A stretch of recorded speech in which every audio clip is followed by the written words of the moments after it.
সালাতুল হাজত এমন একটি নামাজ, এই নামাজটি পড়ে 2 রাকাত নামাজ পড়ে যদি কোনো ব্যক্তি আল্লাহ তাআলার কাছে কোনো কিছু চায়, তার প্রয়োজন সম্পর্কে আল্লাহ তাআলা তার প্রয়োজনকে মিটিয়ে দেয়, তার হাজতকে পূর্ণ করে দেয়। আল্লাহু আকবার।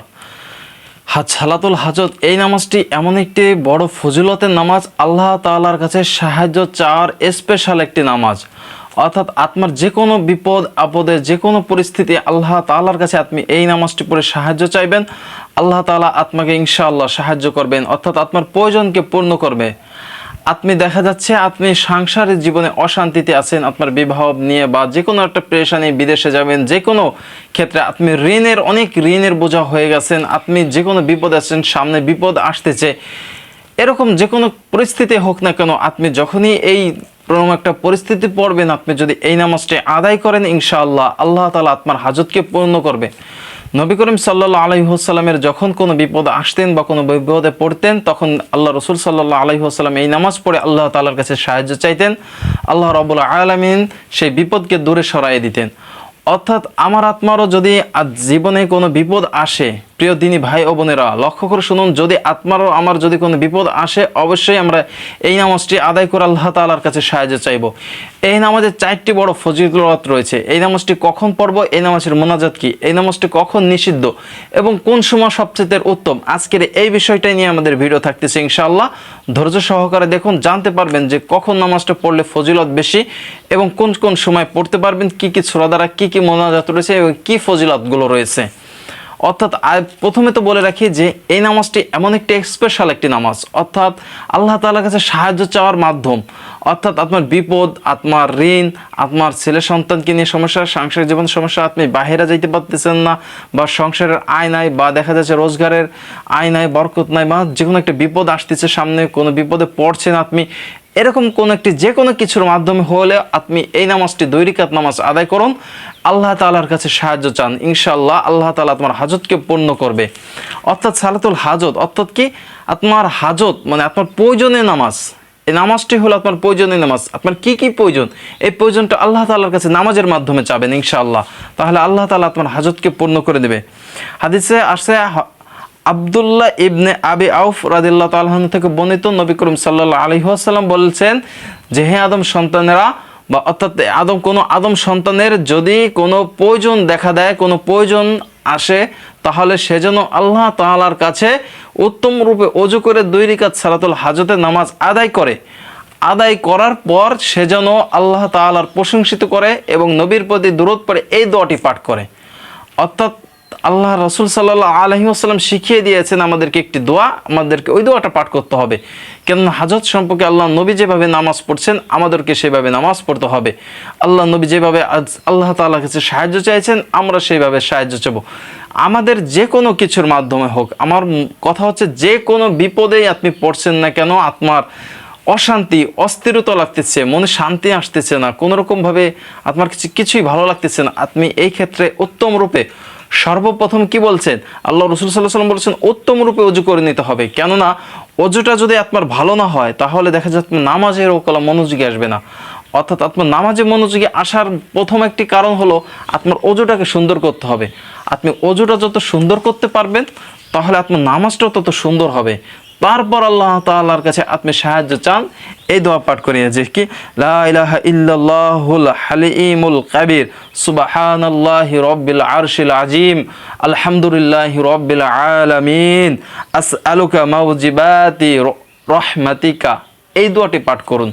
অর্থাৎ এই দোয়াটির অর্থ হচ্ছে আল্লাহ ছাড়া কোনো মাবুদ নেই, তিনি সহনশীল দয়ালু। অর্থাৎ আল্লাহ তাআলাই হচ্ছে সমস্ত কিছুর মালিক, আল্লাহ তাআলা ছাড়া ইবাদতের উপযুক্ত আর কোনো মাবুদ নেই এবং তিনি সহনশীল এবং দয়ালু, তিনি আপনার হাজতকে পূর্ণ করবে। এই দোয়াটি পড়ে আপনি আল্লাহ তাআলার কাছে কান্নাকাটি করুন, আল্লাহ তাআলার কাছে চান।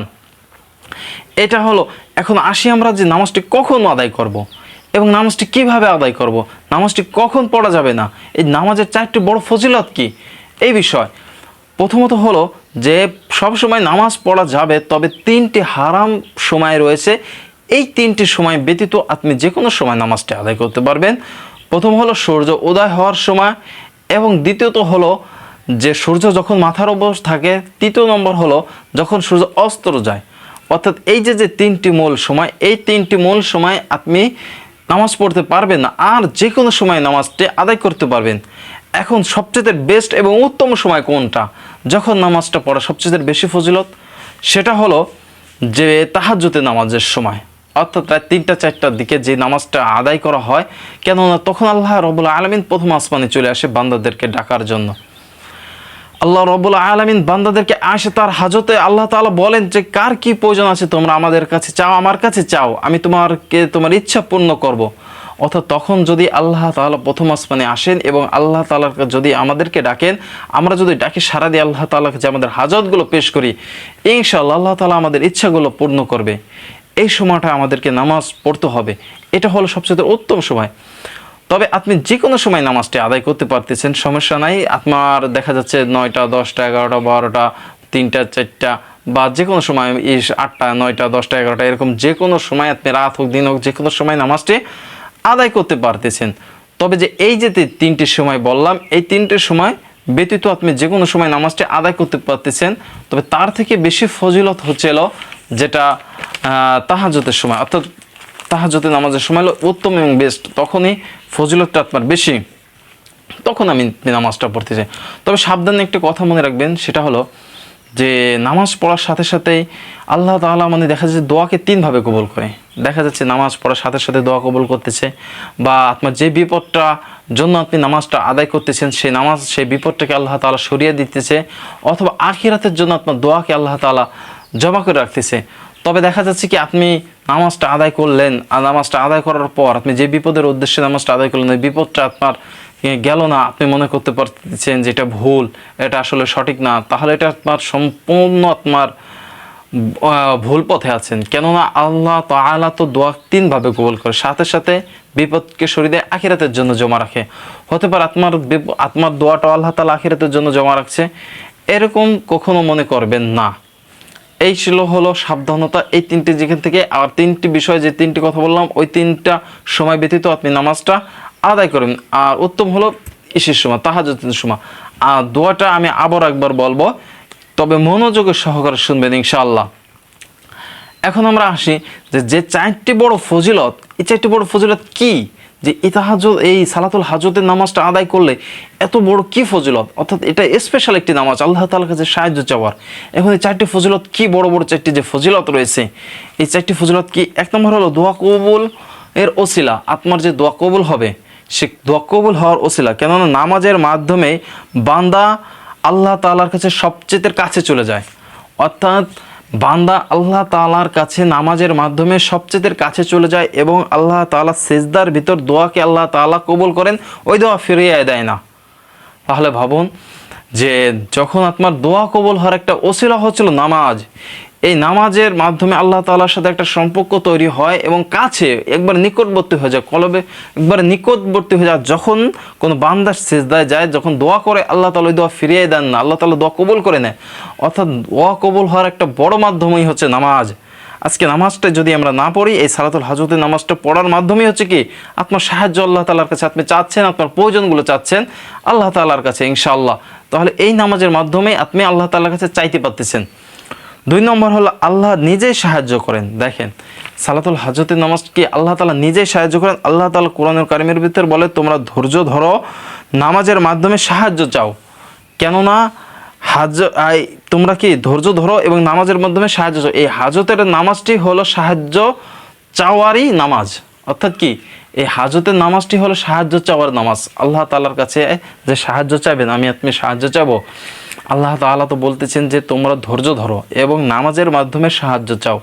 তাহলে এখন সাহায্য যদি আমরা আল্লাহ তাআলার কাছে চাই, তাহলে নামাজটি আমাদেরকে আদায় করতে হবে। এই সালাতুল হাজত অর্থাৎ আমাদের প্রয়োজনটা আল্লাহ তাআলার কাছে জানাতে হবে, আল্লাহ তাআলার কাছে আরজি করতে হবে, আর এই নামাজের মাধ্যমে আল্লাহ তাআলা আমাদেরকে সাহায্য করবেন ইনশাআল্লাহ। 3 নম্বর হলো গুনাহ মাফ হয়, অর্থাৎ 2 রাকাত নফল নামাজ আপনি যদি আদায় করেন, আপনার সগীরা গুনাহগুলো মাফ হয়। আপনি পবিত্রতা অর্জন করলেন, আর পবিত্রতা অর্জন অবস্থায় যদি কোনো দোয়া করা হয়, সেই দোয়া কবুল হওয়ার চান্স বেশি থাকে। অর্থাৎ আপনি যখন 2 রাকাত নফল নামাজ আদায় করতেছেন, আপনার সমস্ত সগীরা গুনাহ মাফ হচ্ছে, আর সগীরা গুনাহ মাফ হওয়ার পরে আপনি পবিত্রতা অর্জন করতেছেন, পবিত্রতা হচ্ছেন, তারপর আল্লাহ তাআলার কাছে দোয়া করলে ওই দোয়াটা কবুল হওয়ার চান্স আরও বেশি থাকে। কেননা হারাম জিনিস ভিতর গুনাহ নিয়ে অর্থাৎ পবিত্রতা অর্জন করি আল্লাহ তাআলার কাছে দোয়া চাইলে কি দোয়াগুলো বেশি কবুল হয়।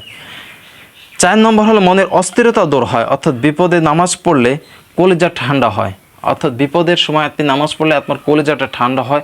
আল্লাহ রসুল সাল্লাল্লাহু আলাইহি ওয়াসাল্লামও বিপদের সময় নামাজ পড়তেন। আল্লাহ রসুল সাল্লাল্লাহু আলাইহি ওয়াসাল্লামের কোনো বিপদ দেখা দিলেন, তিনিও এই নামাজটি পড়ে আল্লাহ তাআলার কাছে সাহায্য চাইতেন। সাহাবীরাও আল্লাহ তাআলার কাছে এভাবেই নামাজটি পড়ে সাহায্য চাইতেন। আসলে আমরা তো দেখা যাচ্ছে বিপদে পড়লে আমরা অস্থিরতা হয়ে যাই, দুশ্চিন্তা হয়ে যাই, প্রেশানিতে পড়ে যাই যে হায় হায় কার কাছে যাব, কার কাছে কী চাইবো, দেখা যাচ্ছে কোথায় গেলে কি পাবো, এরকম আমরা ফিকির করি সবসময় যে কে কি দেবে না দেবে। আসলে এটা ভুল। প্রিয় দিনী ভাই ও বোনেরা, আপনারা লক্ষ্য করে শুনুন এবং মনোযোগের সহকারে ভাবুন যে আসলে দুনিয়াবী মানুষ কখনো হাজত পূর্ণ করতে পারবে না। দুনিয়ার মানুষ সামান্য কিছুটা তো আত্মাকে দেবে, কিন্তু সম্পূর্ণ হাজত আত্মাকে একমাত্র আল্লাহ তাআলা পূর্ণ করতে পারবে।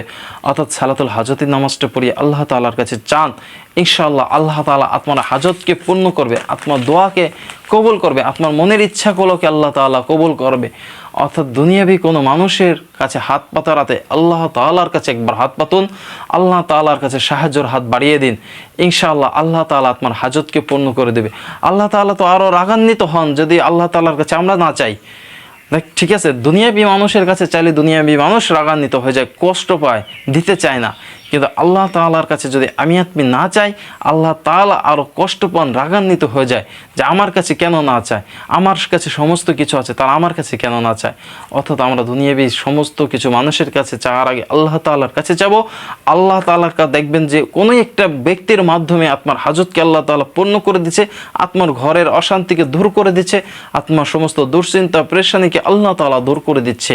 অর্থাৎ এই নামাজটি এতটি ফজিলত, দেখছেন 4টি বড় বড় যে ফজিলতগুলো সেই 4টি এই নামাজের ভিতর রয়েছে। সালাতুল হাজত আল্লাহ তাআলার কাছে সাহায্য চাওয়ার নামাজ, স্পেশাল একটি নামাজ। আর দোয়াটা যখনই করবেন, দোয়াটি করার শুরুতে সর্বপ্রথম আল্লাহ তাআলার একটু প্রশংসিত করে নেবেন, আল্লাহ তাআলার গুণগান গেয়ে নেবেন, নবীদের প্রতি দুরূদ পড়বেন, ইস্তেগফার আদায় করবেন, নিজের গুনাহকে অনুতপ্ত হবেন, আল্লাহ তাআলার কাছে লজ্জিত হবেন। তারপর আল্লাহ তাআলার কাছে দোয়া করবেন, লা ইলাহা ইল্লাল্লাহুল হালিমুল কাবীর, সুবহানাল্লাহি রাব্বিল আরশিল আজিম, আলহামদুলিল্লাহি রাব্বিল আলামিন, মাউজিবাতিকা রহমাতিকা। এই দোয়াটি পড়বেন, আল্লাহ তাআলার কাছে চাবেন। আল্লাহ রসুল সাল্লাল্লাহু আলাইহি ওয়াসাল্লাম কীভাবে চাইতেন, অর্থাৎ আল্লাহ রসুল বলছেন যে কি তোমরা উত্তম রূপে ওযু করবে। সর্বপ্রথম কি উত্তম রূপে ওযু করে তারপর আল্লাহ তাআলার কাছে সাহায্য চাইবেন। অর্থাৎ কি যখন আমাদের ওযুটাই যখন উত্তম রূপে না হবে তাহলে আমাদের নামাজ হবে না। এখন আমরা জানি যে নামাজটা আমরা কীভাবে আদায় করব, আর নামাজের সূরাগুলো কি, অন্য অন্য নামাজ যেভাবে আমরা আদায় করি এই নামাজটি একই নিয়মে, তবে পার্থক্য এতটুকু শুধু কি আত্মার নিয়তের, যে আমি 2 রাকাত নফল নামাজ সালাতুল হাজতের 2 রাকাত নফল নামাজ আদায় করতেছি, আল্লাহু আকবার, এতটুকুই নিয়ত। ঠিক আছে, আপনি যখন নামাজটা আদায় করবেন উত্তম রূপে ওযু করে পবিত্র একটা স্থানে দাঁড়াবেন, দাঁড়িয়ে কেবলামুখী হইয়া আল্লাহ তাআলার কাছে নিয়ত বাঁধবেন যে আমি 2 রাকাত সালাতুল হাজতের নফল নামাজ আদায় করতেছি, আল্লাহু আকবার। এই বলে যখন আপনি আল্লাহু আকবার বলে হাত বাঁধবেন, হাত বাঁধার পর সানা পাঠ করবেন, সুবহানাকাল্লাহুম্মা ওয়া বিহামদিকা ওয়া তাবারাকা ইসমুকা ওয়া তাআলা জাদ্দুকা ওয়া লা ইলাহা গায়রুক। সানাটা পাঠ করবেন। সানা পাঠ করার পর আউযু বিল্লাহি মিনাশ শাইতানির রাজিম, বিসমিল্লাহির রহমানির রহিম, তারপর সূরা ফাতিহা পাঠ করবেন। সূরা ফাতিহা শেষ করার পর আপনি আবার যে কোনো একটা বিসমিল্লাহ বলিয়া যে কোনো একটি সূরা পাঠ করবেন। যে কোনো একটি সূরা পাঠ করার পর রুকুতে যাবেন, রুকু তাসবিহ আদায় করবেন, সুবহান রাব্বিল আযীম, সুবহান রাব্বিল আযীম 3 বার 5 বার 7 বার, সামি আল্লাহু লিমান হামিদা, উঠলেন। আবার যখন সিজদায় যাবেন আল্লাহু আকবার বলে সুবহান রাব্বিল আলা, সুবহান রাব্বিল আলা। এইখানে আপনি সিজদার মাধ্যমে আল্লাহ তাআলা গুণগান করতে পারছেন, আপনি দোয়াও করতে পারতেছেন আরবিতে। এই যে আল্লাহ রাসূল সাল্লাল্লাহু আলাইহি ওয়াসাল্লাম যে দোয়াটি শিখিয়ে দিয়েছেন, এটাও আপনি সিজদার মাধ্যমে আল্লাহ তাআলার কাছে দোয়া চাইতে পারতেছেন, সাহায্য চাইতে পারতেছেন। ঠিক আছে, আবার যখন আল্লাহু আকবার বলে উঠলেন, ওঠার পর আল্লাহুম্মা গফিরলি ওয়াহদিনি ওয়াফিনি ওয়ারযুকনি, এতটুকু পরিমাণ দেরি করলেন। আবার দ্বিতীয় সিজদা করলেন, আবার তাসবিহ পাঠ করলেন, আল্লাহু আকবার বলে উঠলেন। উঠার পর হচ্ছে কি আবার বিসমিল্লাহ বলে কি সূরা ফাতিহা পাঠ করলেন। সূরা ফাতিহা পাঠ করার পর আপনি আবার বিসমিল্লাহ বলে অন্য একটি সূরা আদায় করলেন। অন্য একটি সূরা পাঠ করার পর আপনি কি করবেন, আবার রুকু যাতে যাবেন, রুকু তাসবিহ আদায় করবেন, উঠবেন, সিজদায় যাবেন, সিজদা করবেন। 2 সিজদা দেওয়ার পর আপনি সালাম ফেরাবেন। সালাম ফেরার পর ওই স্থানটায় এবার মনোযোগের সহযোগন ওই স্থানটা বসে থাকবেন, ওই স্থানটা বসে থেকে প্রথমত কিছু জিকির আজগার করলেন, সুবহানাল্লাহ, আলহামদুলিল্লাহ, আল্লাহু আকবার, লা ইলাহা ইল্লাল্লাহ, আস্তাগফিরুল্লাহ, আস্তাগফিরুল্লাহ, এভাবে জিকির কিছুক্ষণ জিকির করলেন। জিকির করার পর আল্লাহ তাআলার প্রতি দরুদ, আল্লাহ তাআলার প্রশংসিত করলেন, ঠিক আছে, আল্লাহ তাআলার কিছু প্রশংসিত করার পর নবীর প্রতি দরুদ পড়লেন। আপনি যে কোনো দরুদটি পাঠ করতে পারতেছেন সাল্লাল্লাহু আলাইহি ওয়াসাল্লাম, বা আমরা নামাজের ভিতরে যেটা পড়ি আল্লাহুম্মা সাল্লি আলা মুহাম্মাদ ওয়া আলা আলি মুহাম্মাদ, এই দরুদটি পাঠ করতেছেন পারতেছেন, যে কোনো একটি দরুদ আপনি পাঠ করতে পারতেছেন। তারপর আল্লাহ তাআলার কাছে নিজের গুনাহকে লজ্জিত হন, আপনার হাজতকে আল্লাহ তাআলার কাছে পেশ করে কান্নাকাটি করে আল্লাহ তাআলার কাছে দোয়া করুন, এবং আল্লাহ তাআলার কাছে দোয়ার মাধ্যমে এটা চান, লা ইলাহা ইল্লাল্লাহুল হালিমুল কবির, সুবহানাল্লাহি রাব্বিল আরশিল আযীম, আলহামদুলিল্লাহি রাব্বিল আলামিন, আসআলুকা মাওজিবাতি রাহমাতিকা। এই দোয়াটি আল্লাহ রাসূল সাল্লাল্লাহু আলাইহি ওয়াসাল্লাম শিখিয়ে দিয়েছেন। আপনারা দোয়া করুন, আল্লাহ তাআলার কাছে আপনাদের হাজত সম্পর্কে চান, আল্লাহ তাআলার কাছে আপনার প্রয়োজনকে চান, আপনি কোন প্রয়োজন, কোন বিপদে আছেন, কি আছে, আপনার ঋণ, পাহাড় সমতুল্য পরিমাণ যদি ঋণ থাকে আল্লাহ তাআলার কাছে চান, ইনশাআল্লাহ আল্লাহ তাআলা আপনার ঋণকে, অভাবকে দূর করে দেবে। আপনি অভাব আছেন, আল্লাহ তাআলা আপনার অভাবকে দূর করে দেবেন। আপনি অশান্তিতে আছেন, আল্লাহ তাআলা আপনার অশান্তিকে দূর করে দেবেন। আপনি পেরেশানিতে আছেন, আপনার পেরেশানিকে আল্লাহ তাআলা দূর করে দেবেন। আপনি যতই চিন্তায় থাকেন না কেন, যতই বিপদে থাকেন না কেন, সমস্ত বিপদের মালিক একমাত্র আল্লাহ তাআলা, সমস্ত বিপদ থেকে রক্ষা করার মালিক হলাম একমাত্র আল্লাহ তাআলা।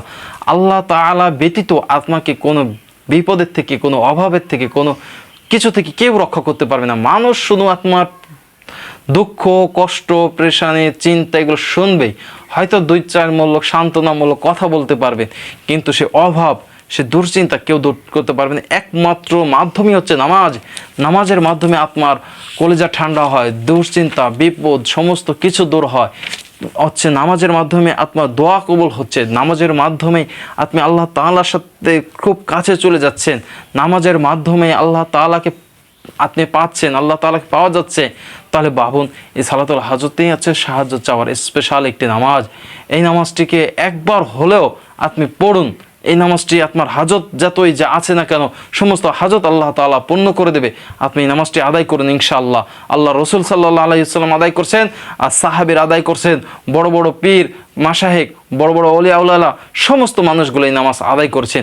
যখনই কোনো মানুষের বিপদ দেখা যাইতেন, তাহলে দেখা যাচ্ছে তারা অন্য মানুষের কাছে সাহায্য চাইতেন না, অন্য মানুষের কাছে কোনো সাহায্যের কথা বলতেন না, অন্য মানুষকে কোনো সাহায্য চাওয়ার, অন্য মানুষের কাছে হাত পাততেন না। সর্বপ্রথম তারা এই সালাতুল হাজতের নামাজ আদায় করে আল্লাহ তাআলার কাছে সাহায্য চাইতেন। আল্লাহ তাআলা অন্য যে কোনো মানুষের মাধ্যমে তার ঘরের সামনে তার সাহায্যকে মিটিয়ে দেওয়ার জন্য হাজির করে দিতেন কোনো মানুষকে, বা যে কোনো বিপদ আসলে সেই বিপদকে আল্লাহ তাআলা দূরে সরাই দিতেন। অভাবে থাকলে আল্লাহ তাআলা অভাবকে দূর করে দিতেন। দেখা যাচ্ছে সাহাবীরা 2 দিন 3 দিন কত সাহাবীদের ঘরে খানা ছিল না, তারা আল্লাহ তাআলার প্রতি ধৈর্যশীল ছিলেন এবং নামাজের মাধ্যমে আল্লাহ তাআলার কাছে সাহায্য চাইতেন। দেখা যাচ্ছে নামাজ শেষ হওয়ার সাথে সাথেই ঘরের সামনে খাবার হাজির হয়ে যাইতেন। কিভাবে আসতেন, কে দিতেন, কেউ জানতো না। তবে দেখা যাচ্ছে কি আল্লাহ তাআলা তার খাবারের ব্যবস্থা করে দিতেন, তার হাজত আছে, হাজতকে ব্যবস্থা করে দিতেন। অর্থাৎ আপনার মেয়ের বিবাহ হচ্ছে না, ছেলে বিবাহ হচ্ছে না, বড় চাকরির ব্যবস্থা করতে পারতেছেন না, চাকরিতে অশান্তি, বা হচ্ছে যে কোনো ফ্যামিলিগতভাবে অশান্তি আছেন, বাইরে যাইতে পারতেছেন না, বিদেশে যাওয়ার জন্য সমস্যা হচ্ছে, যে কোনো পরিস্থিতির মাধ্যমে আপনি এই নামাজটি আদায় করুন, এই সালাতুল হাজতের নামাজটি আদায় করুন। আল্লাহ তাআলা আপনার মনের আশা পূর্ণ করবে, আপনার হাজতকে পূর্ণ করবে, আপনার ইচ্ছাকে পূর্ণ করবে, আপনার সমস্ত পেরেশানিকে দূর করবে, আপনার চিন্তাকে দূর করবে ইনশাআল্লাহ। যেইভাবে বললাম যে এই নামাজটি আদায় করবেন, ঠিক একই রূপে 3টে সময় ব্যতীত তাহাজ্জুদের সময় বেস্ট, তখন নামাজটা আদায় করবেন। সাবধান, এই 3টে সময় আদায় করবেন না। আর এটা মনেও কখনো ভুলে প্রশ্ন আনবেন না যে নামাজটা আদায় করলাম, বিপদ কেন না গেল। 3টে সময় আল্লাহ তাআলা দোয়া কবুল করে, সাথে সাথে দোয়া কবুল করে, আখিরাতের জন্য রাখে, এবং দেখা যাচ্ছে আপনার বিপদকে কাটিয়ে দেয়। এই আছে যে 4টি বড় ফজিলতের কথা বললাম, অবশ্যই এই দেখেন কত বড় ফজিলত। আর মেন হচ্ছিল কি নামাজটি কীভাবে শিক্ষা দিলাম, কীভাবে শিখাইলাম, ঠিক একই রকমের নামাজটি আদায় করবেন। নিজে জানুন, অন্যকে জানান, নিজে বিপদের থেকে বাঁচুন, নিজের সাহায্যের জন্য আল্লাহ তাআলার কাছে চান এবং অন্যকে এইটা শেখান, যাতে করে অন্য জানতে পারে যে একটি নামাজ আছে সালাতুল হাজত। এই নামাজটি হচ্ছে সাহায্যের স্পেশাল একটি নামাজ। আল্লাহ তাআলার কাছে এই নামাজটি চাইলে সমস্ত কিছু পাওয়া যায়, ইচ্ছা পূর্ণ হয়, সমস্ত প্রয়োজন আল্লাহ তাআলা দূর করে দেয় এবং সমস্ত প্রয়োজনকে আল্লাহ তাআলা মিটিয়ে দেয়। অর্থাৎ নিজে জানুন, অন্যকে জানান। আল্লাহ তাআলা সবাইকে যেন সঠিক সরল পথে এই নামাজটি আদায় করা তৌফিক দান করেন। আমিন।